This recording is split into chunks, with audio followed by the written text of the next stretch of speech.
Welcome to the Industrial Talk Podcast with Scott Mackenzie.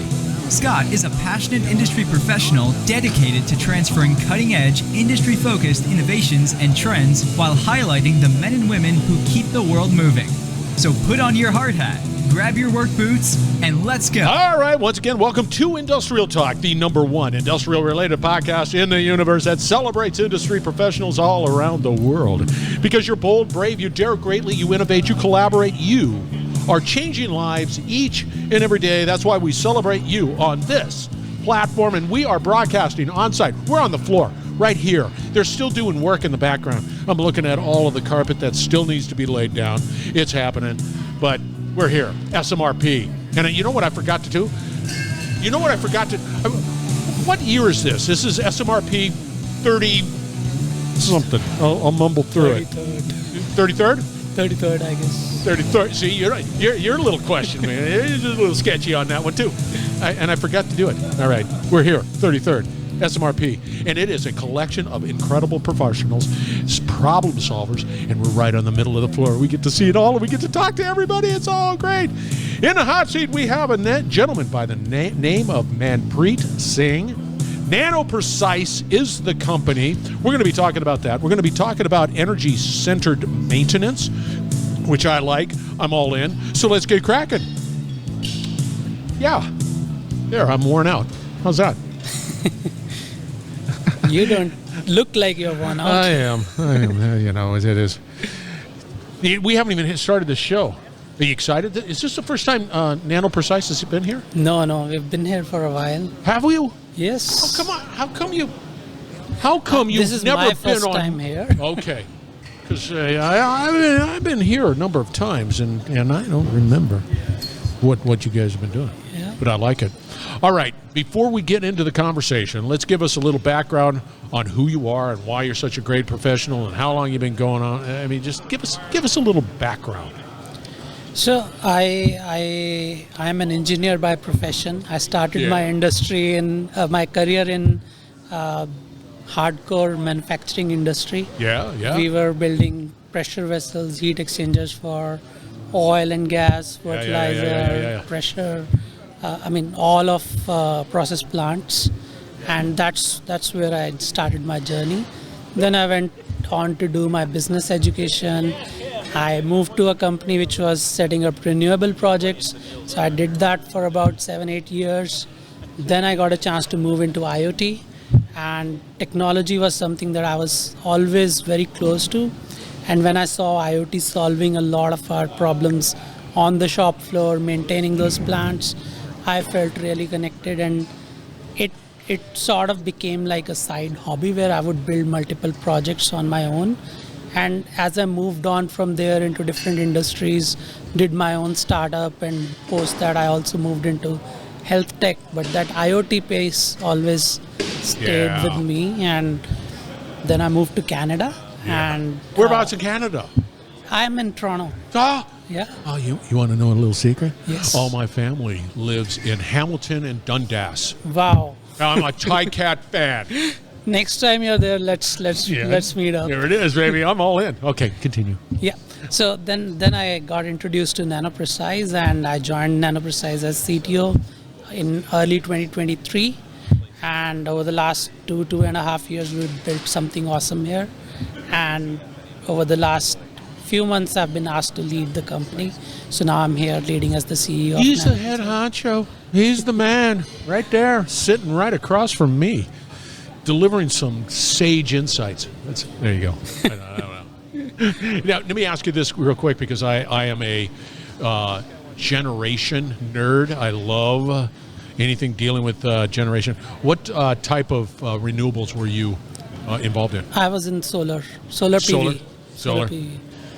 Yeah, that my pedigree. I used to negotiate power purchase agreements for Southern California Edison, and Fantastic. and in all renewable forms. You and I were doing the same job. I was also negotiating PPAs and there setting up those plants. There you go. Look at that. All roads lead together. It's such a small world. All right, let's talk a little bit about just give us a little background on Nanoprecise. what you do, and then we're going to talk about energy centered maintenance. Thank you. Because I got the RCM, but I had to slip in energy in there. So go for it. Yes. So Nanoprecise is a startup in this field, and we have built technology to work with machines. So our product is called Machine Doctor. It essentially senses different parameters of the machine, and then just like a doctor diagnoses what's wrong, it prescribes what do you need to do to make the machine work right. And that's essentially what we do with our sensors and our analytics.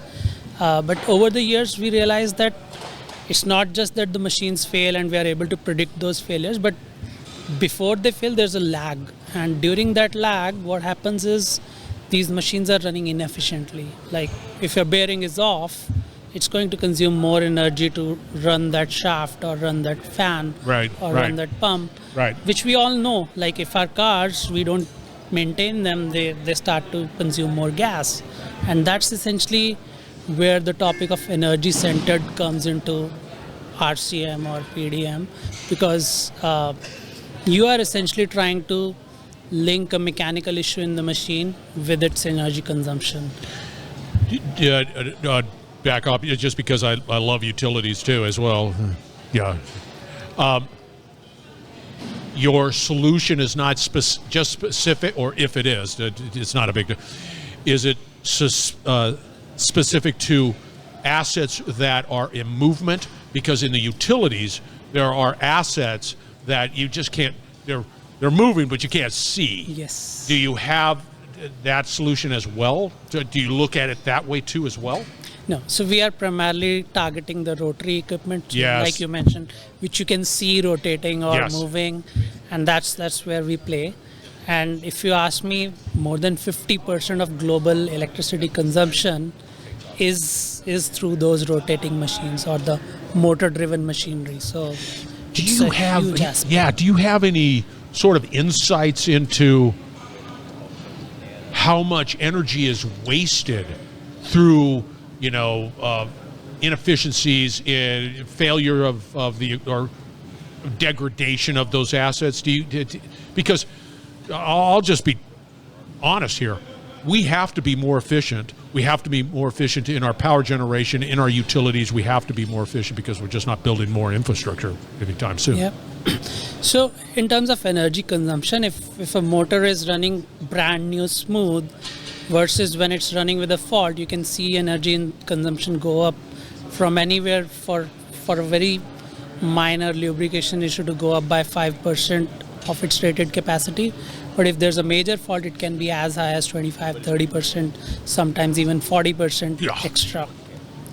That's a lot. That's a lot. And when you start to look at it from a macro perspective, all of the energy that is just being wasted through that. So is it safe to say that your solution on the asset spinning identifies, let's say, a potential problem? You're compressing the time to correction. Absolutely. Like that's where the nugget of gold resides. Exactly. So two things. If I look at the life cycle cost of a motor-driven machine, 75% of that life cycle cost is electricity, and if you can reduce that consumption by 10% over the lifetime of the machine, it's a huge saving. Second thing, like you mentioned, what we're trying to do here is, traditionally predictive maintenance was about predicting failure so that you could stretch out your maintenance schedules right. to align with your plant shutdown or the next availability of the material. But what we're telling people is, you didn't have this additional information when you were doing predictive maintenance. What is your energy footprint looking like? And we're not saying that you have to be sustainable for the sake of sustainability. It's actual dollars that you're spending on energy. And that's why we're giving another dimension to you, so that you get another input to your decision making, that okay, I save $100 by delaying this maintenance to my plant shutdown, but I spent $200 just on energy during that time. Is it a good decision? See, that's interesting. Yeah, because we also talk about sweating that asset, extending it out, pushing it as far as out you can before you perform maintenance. But if you bring into that equation the energy component, then it creates a different decision tree of saying, no, if I extend it a little and then now we're upside down, let's change it here. Yes. Oh, that is the paradigm shift that we're bringing into the industry. Yeah, see, that makes sense. Okay. You can't just have a conversation about, hey, that's fantastic, which we have been, because it is fantastic. Got it. It's more in line with, okay, now that I'm collecting this data, and it's data, and I'm pulling data, and everything's fine, where are we putting this data?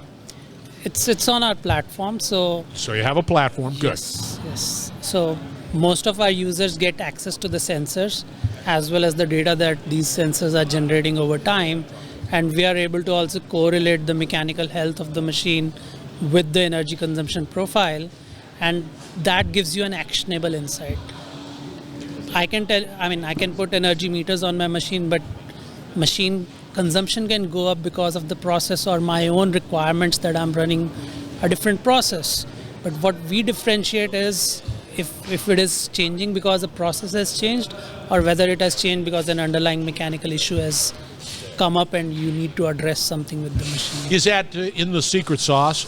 Yes. Yeah, I was just going to say, because that makes sense. If I'm running a liquid process and I'm running a more viscous, let's say, product through, then of course it's going to have a different energy consumption profile than if I'm running water or something. Exactly. It just is. Yes.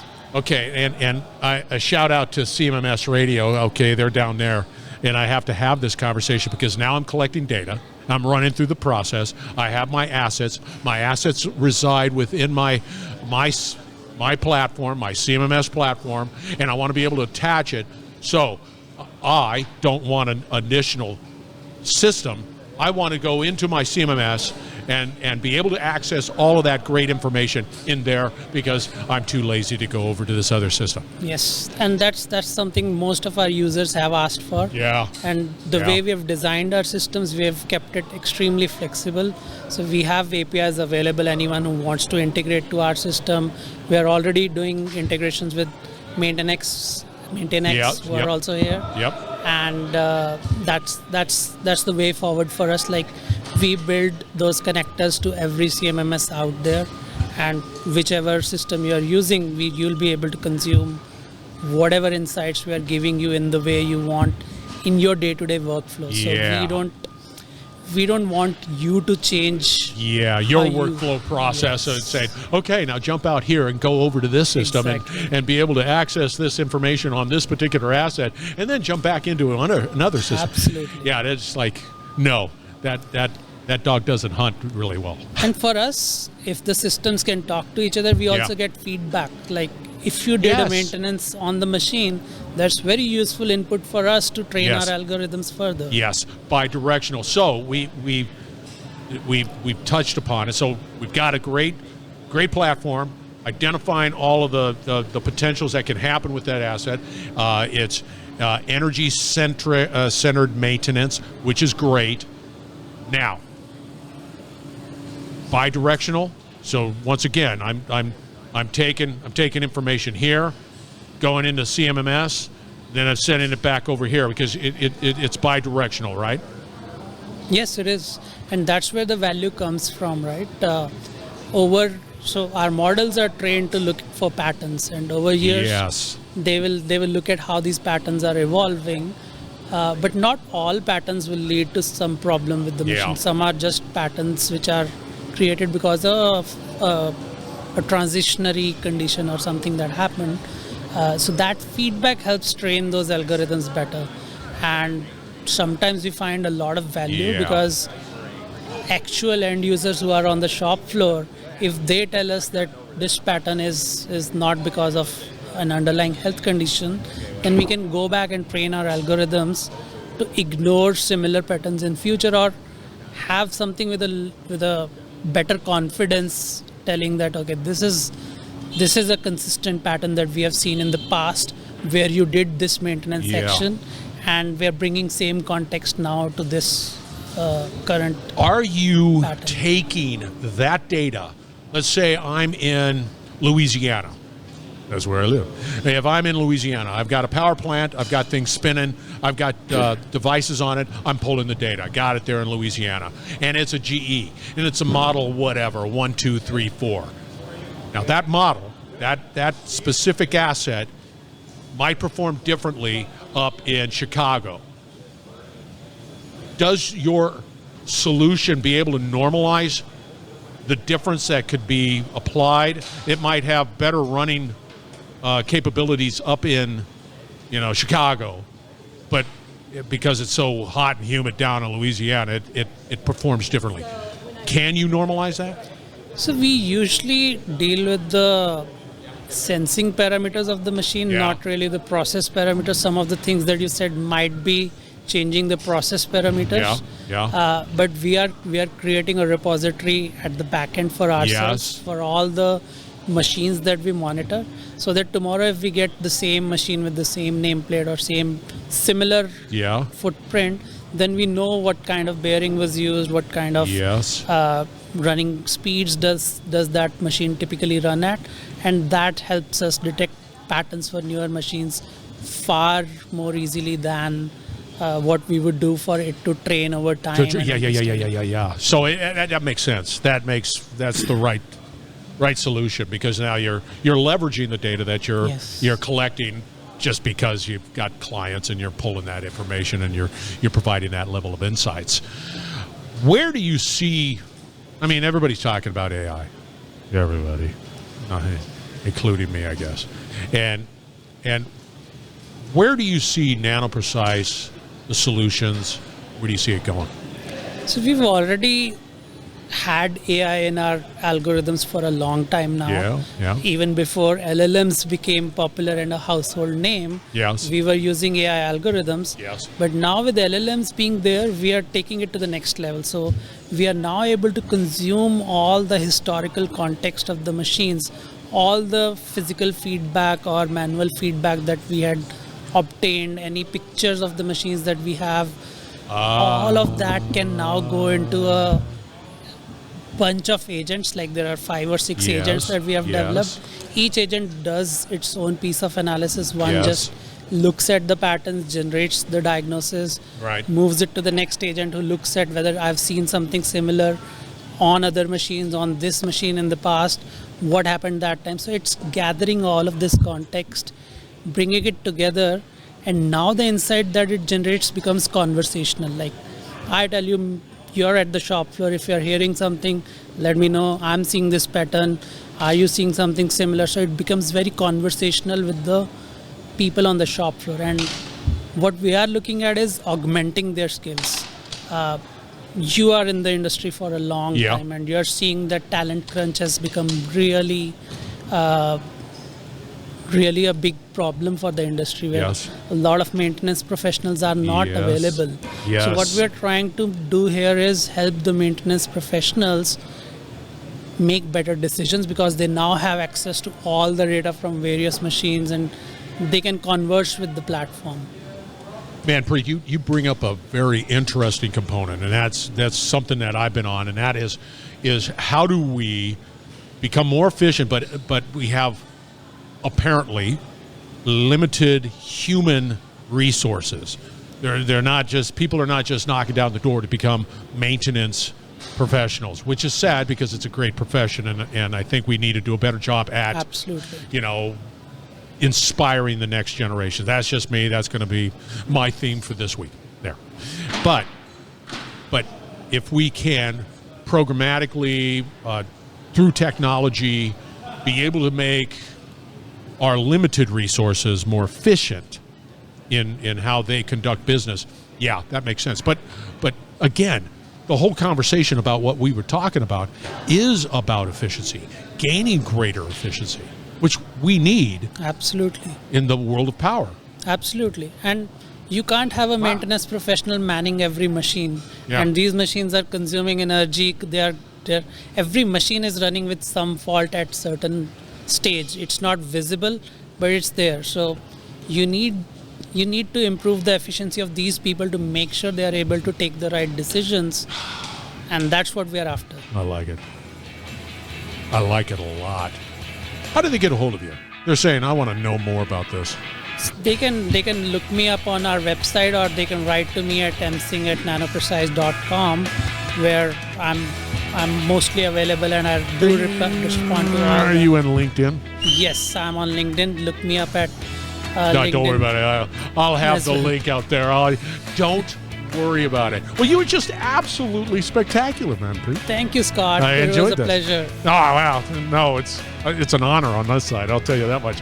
All right, we're going to have all the contact information for Manpreet out on Industrial Talk. You know that. And it's going to be his LinkedIn stat card, which I'm sure is just chock full of just incredible, well, what a professional. I loved it. Nanoprecise is the company. They're here. We're broadcasting on site. SMRP. And again, you get people like Manpreet right there wanting to help you succeed. Become more efficient right here. All right, we're going to wrap it up on the other side. Stay tuned. We will be right back. You're listening to the Industrial Talk Podcast Network.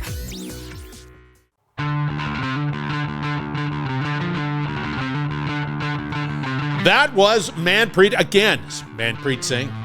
Nanoprecise is the company. We were talking about energy-centered maintenance. Put that on your list of cool things. And I'm all about energy. I'm all about power. I'm all about utilities. I'm all about efficiencies in that particular space. You can just imagine how I was just gobbling up everything that was being said by Manpreet. I loved it big time. You need to reach out to him. That's your to-do. Make sure that you do that and follow Nanoprecise, because they're truly leading the way. All right, that was SMRP. You're in the world of asset management, maintenance, reliability, technology. That's the event for you. Put it on your 2026 calendar in a big way. You will meet more people than you will just know what to do, and network with them. All solutions. Be bold. Be brave. Dare greatly. Hang out with Manpreet. Change the world. We're going to have another great conversation, as you know, coming your way.